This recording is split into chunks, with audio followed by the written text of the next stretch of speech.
Good morning and Swadikap.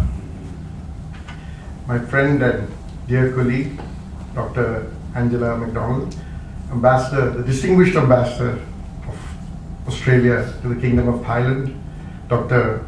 Navarat, Director of the Organizing Committee, house full of friends, ladies and gentlemen. Let me begin by saying that I'm very happy to be here today, this morning, at your third annual Praise Sustainability Summit. I thank you for having invited me and giving me an opportunity to share my thoughts on India and sustainability.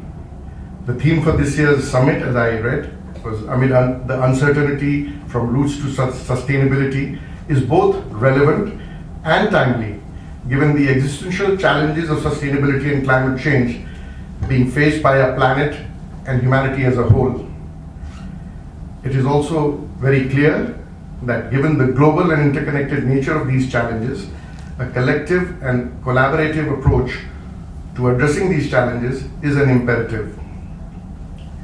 Friends, I have a big speech here, which my friends had prepared, I must say, but so I'm going to digress from it. I don't want to bore you with the technicalities and the details.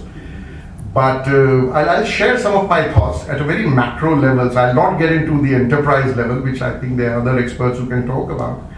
But I'll give you a macro picture of what's happening back home in India and why India is relevant. And I'm glad you've chosen India as one of the countries for this discussion. India is the world's most populous country, having a population estimated at 1.45 billion, which means 1/6 of humanity. I mean, statistically, every sixth person you're going to run into on this planet will be somebody looking like me. So everything we do or we don't do as Indians is going to impact all of us, the rest of the world rather. India is also the fourth largest economy in the world. It will be the third largest by 2027. India has been the fastest growing large economy in the world for the last decade. The last two quarter results have come out, we were growing at 8.2%. It will account for almost 1/5 of global GDP growth in the next decade. And given the scale and size of India's development agenda and ambitions, its action or inaction, as I said earlier, will have an impact on the world, including on the issue we are discussing today. India's growth momentum is an integral part of the global development and is essential to meeting world's sustainable development goals. India has demonstrated successfully that development and environmental stewardship can advance in tandem. This eternal debate between development and sustainability, which has troubled especially countries like mine, which are developing, which have very strong developmental challenges in terms of poverty, illiteracy, etc. Nonetheless, a number of challenges still confront India, despite having found that balance in terms of our development agenda, including climate change. Friends, India is a land of contradictions. I mean, whether you look in social terms, economic terms, and geographical terms. While we have amongst the largest number of billionaires in the world, about 10% of our population still lives below poverty line, and that 10% in absolute terms translates into more than 100 million people. We produce about 1.5 million engineers a year, perhaps the second largest scientific and technical manpower, but 10 to 12% of our population cannot still read and write. And again, like I say, the 10% translates into a huge number in absolute terms. Geographically, if you look at India, from the highest mountains in the north to the wettest place on the planet is in the northeast of India, in the state of Meghalaya. Some of the driest parts of the world are in the western desert in the states of Rajasthan and Gujarat. The second coldest place on the planet is in the north, in Kashmir, in Ladakh, a place called Dras in Kargil, where temperatures go down to -50 Celsius. While during summers in Delhi, the temperatures can touch about 50 degrees Celsius. Not 50, but 45, 46. So just giving you a flavor of our diversity. And this size and complexity of our diversity leads to tremendous challenges in terms of our, the weather phenomena, in terms of our needs, whether it's economic, whether it's social, whether it's geographical. However, in the 90s, we had this big debate going on in India, whether we address our developmental challenges first, because taking care of the climate and nature appeared to some as a luxury. And the debate in the society was whether we address our developmental challenges first and then start bothering about the environment and the sustainability debate. But we also realized somewhere down the line that sustainability was not just a moral imperative in terms of protecting our natural heritage, but it was an economic imperative. It was a social imperative because, like I mentioned, given the size of our country, I mean geographically it's not as big as Australia, but I think it's the 6th or the 7th largest country in terms of geographical size. India was suffering from from floods on one side to droughts on the other side of the country, from landslides, from excessive heating, from excessive rainfall. So we had the entire menu of natural disasters affecting us, and we realized there was something man-made about it. While nature had its own strength, but there were issues which were indiscriminate construction, which were affecting the water bodies, deforestation, etc., etc. And that's when the time in the late 90s and early 2000s, India started focusing very severely on what the sustainability imperatives were.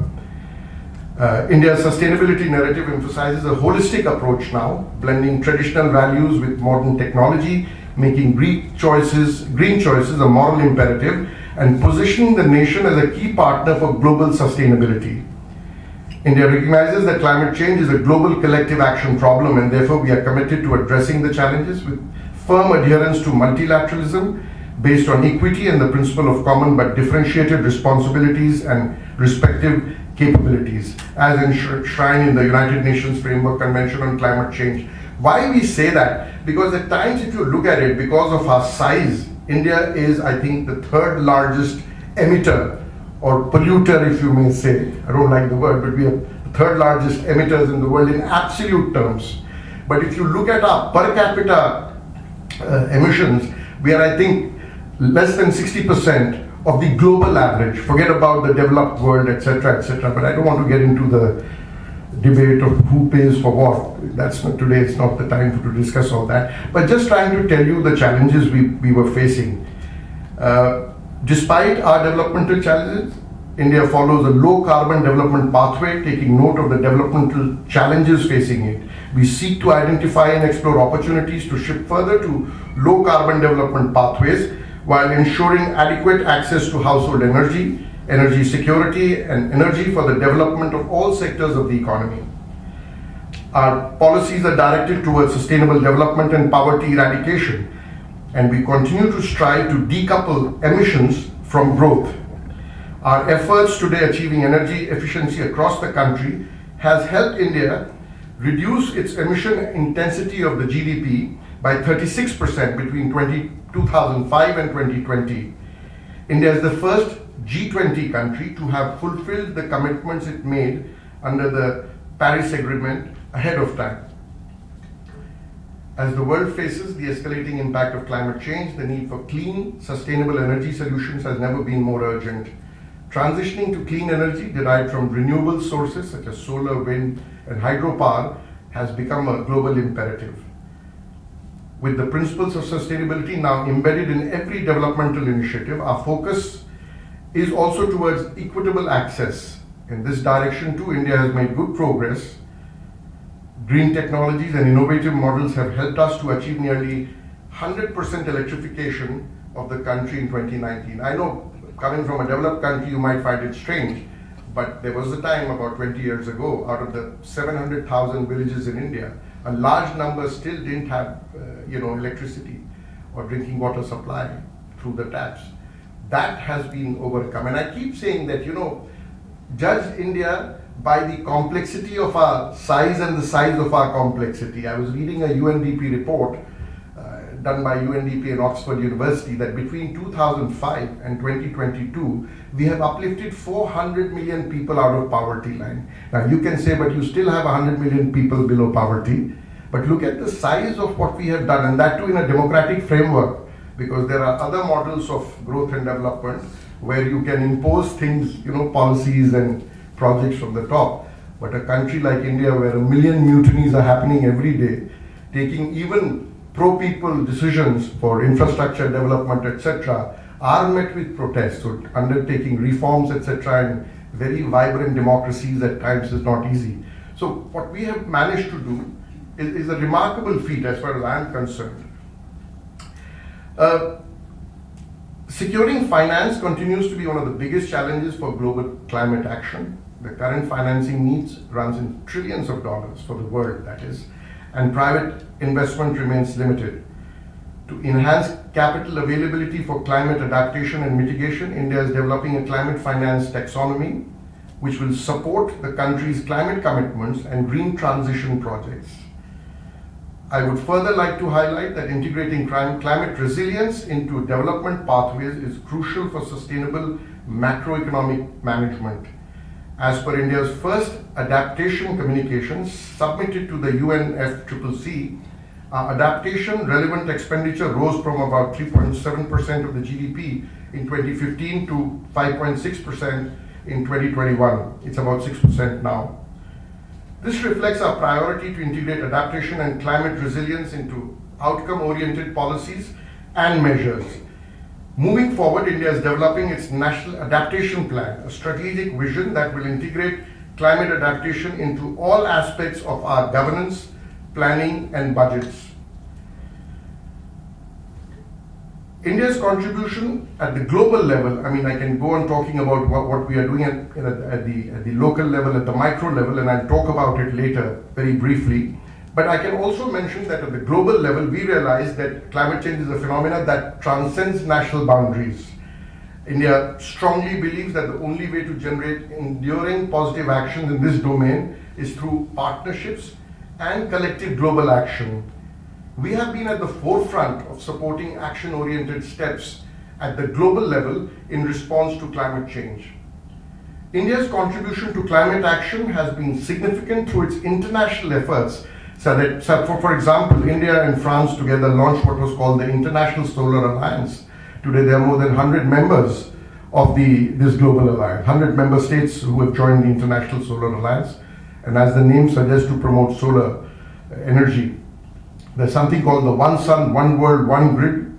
We've created Coalition for Disaster Resilient Infrastructure. This is for member states and the global community to come together and look at natural disasters, etc., so that the infrastructure we are creating is resistant to or sustains the natural calamities which we are all confronted by.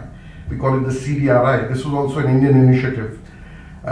On the wildlife side, we launched what was called the International Big Cat Alliance. There are 30-40 odd members worldwide, all countries having big cats, from tigers, lions, panthers, leopards, jaguars, etc., to preserve and protect. And India's Project Tiger has perhaps been the biggest success in conservation of wildlife. And here I'm talking about sustainability in all aspects, not just geography and enterprises and business, but also wildlife, land degradation. So the International Big Cat Alliance was launched to preserve tigers. And there was a time in early 70s in India we thought the tiger was going to go extinct.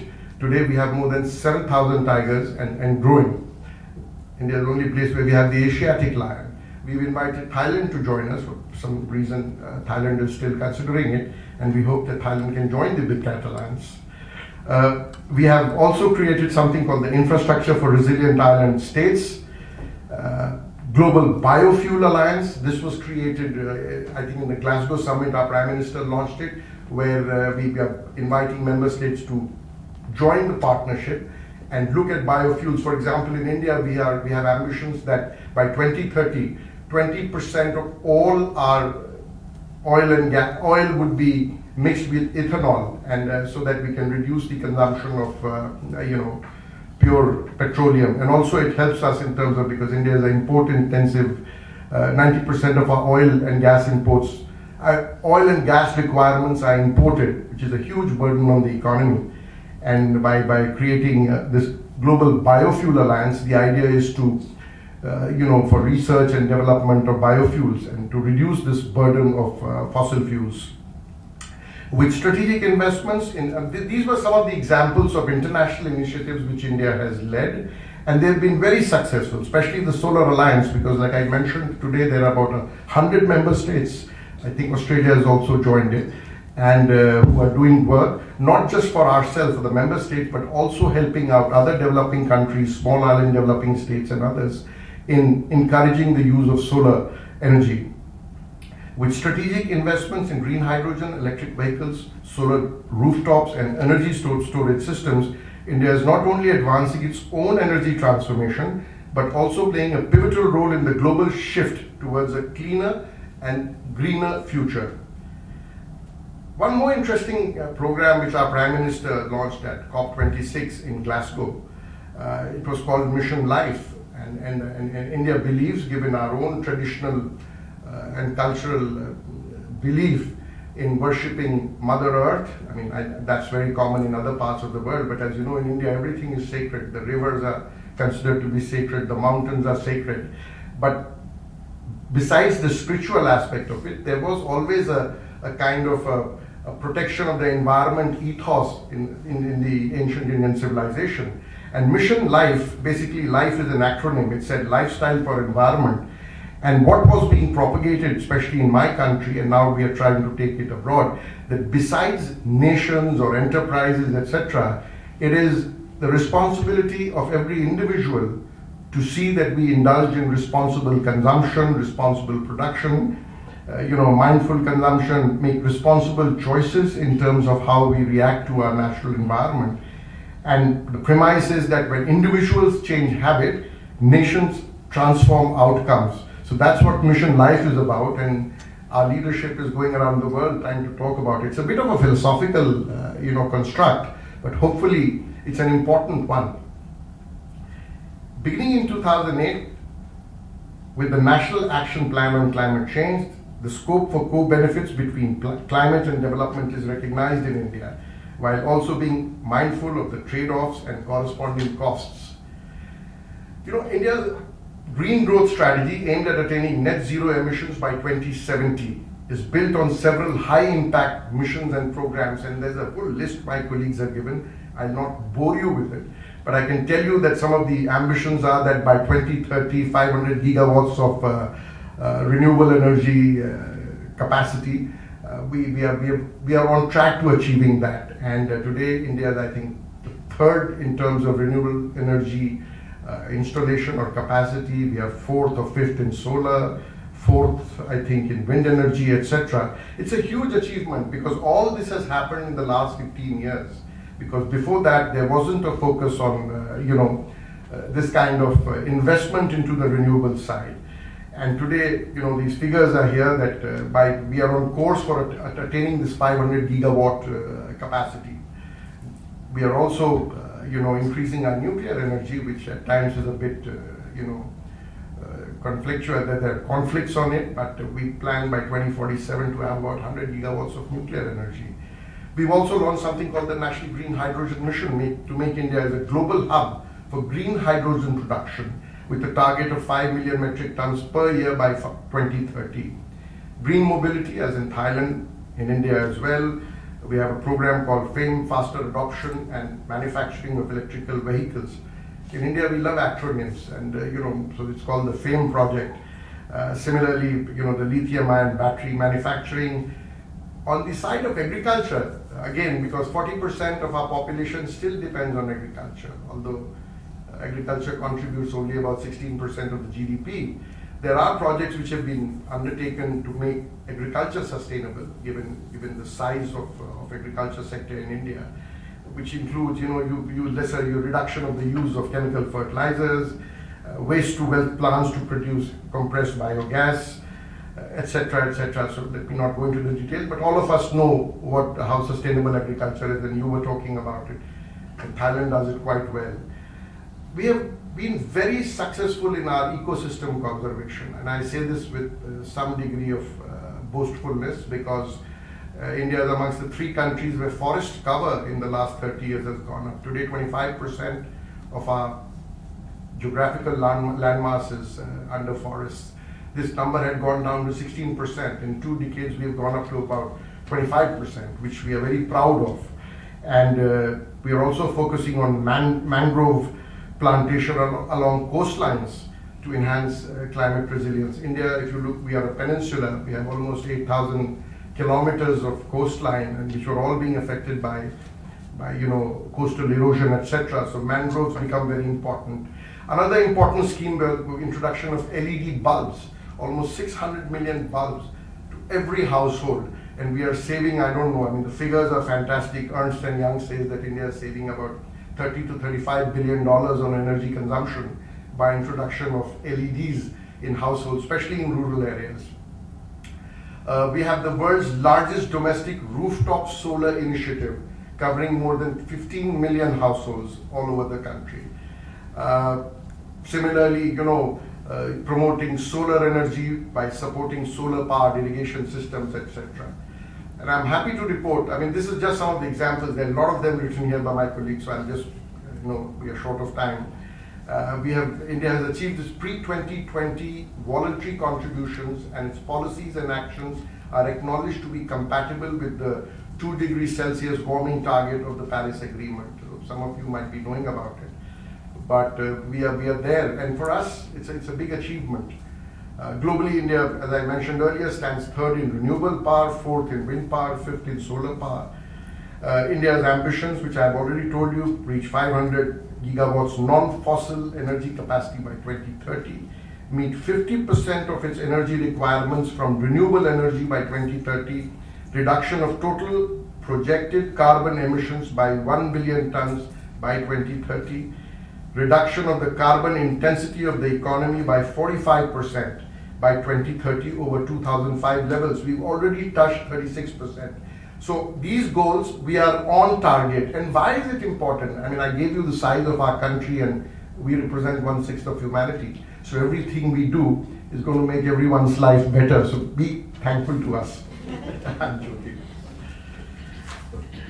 There's too much here. So let me, we're more keen to hear about the micro aspect of what the businesses and enterprises can do. But quickly I want to mention about how, digital, technology and innovation is helping us in this area. And this is very important going forward. Because like I said, India is a land of contradictions. Some of you who travel there, you see there's a huge rural segment where again almost 60% of our population lives in non-urban areas. I'm deliberately not calling them rural, but at the same time, where I said 100 million people can't read and write, but we are also we call ourselves a technological superpower. I mean, you all know about the IT and other aspects of India's economy, but the kind of digital innovations which we are undertaking in terms of sustainability. So I just want to list out some, which are helping us advancing sustainability in India across key sectors like agriculture, energy, and waste management.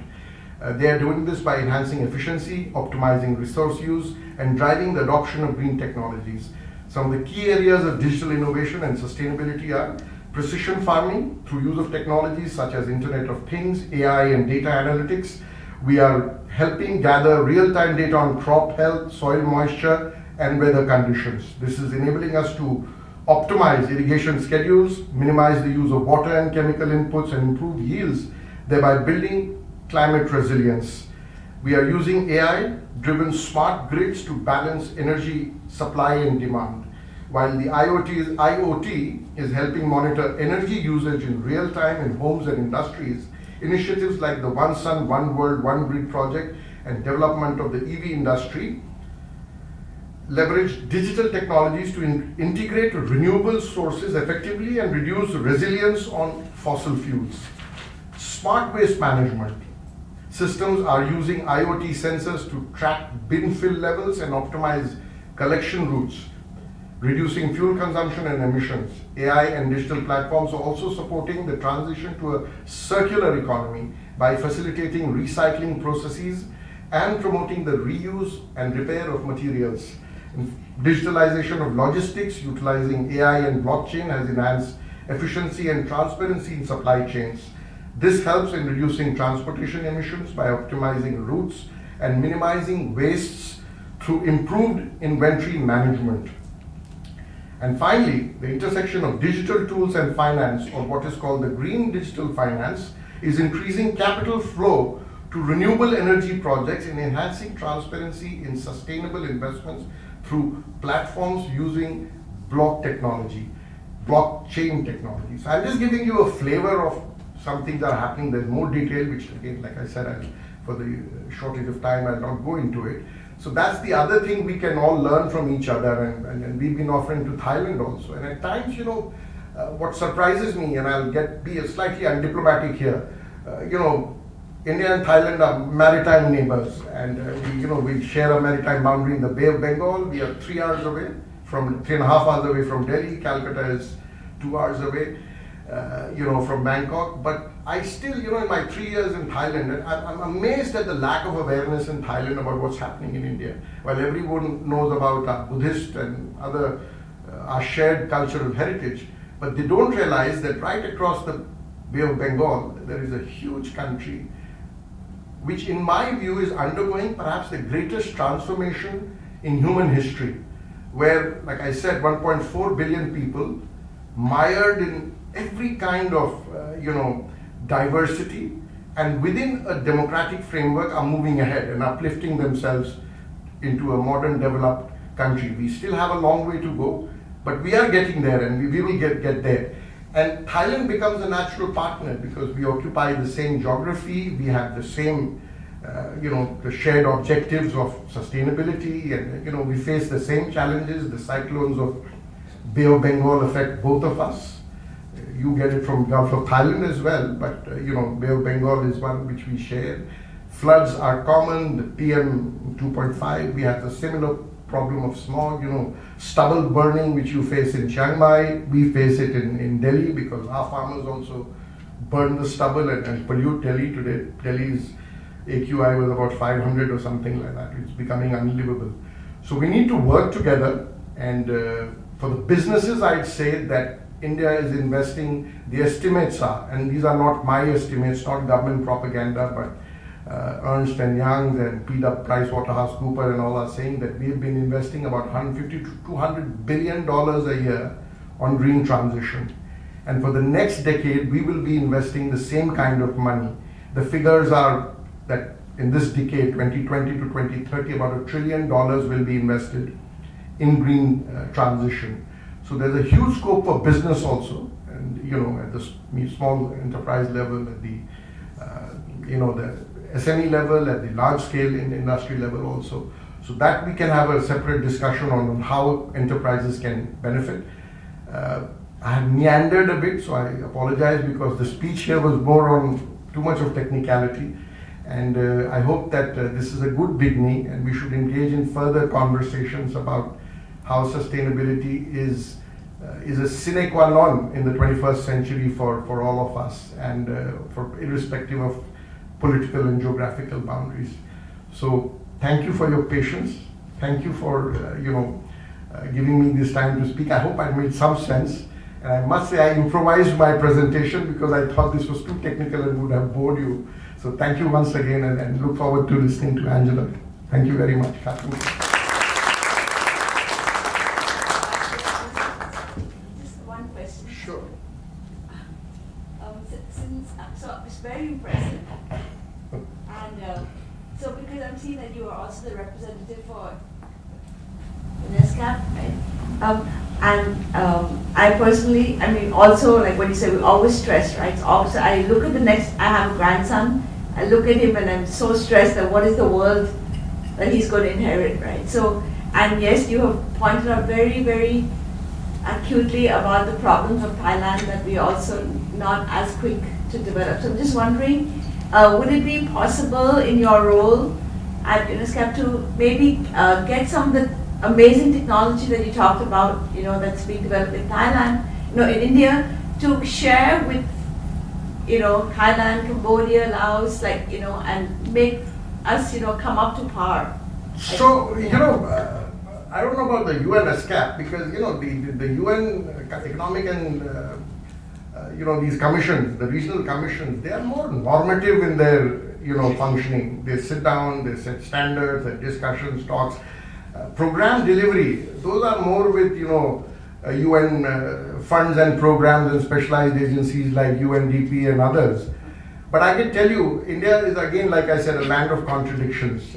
We don't take aid. In the 90s, this was stopped. We went nuclear in 1990s and there were sanctions on it. That's why we stopped taking any bilateral aid. Interestingly, even during our early period post-independence in the 1950s, 60s, 1960s onward, for political reasons, we were squeezed by certain superpowers and then we stopped taking aid.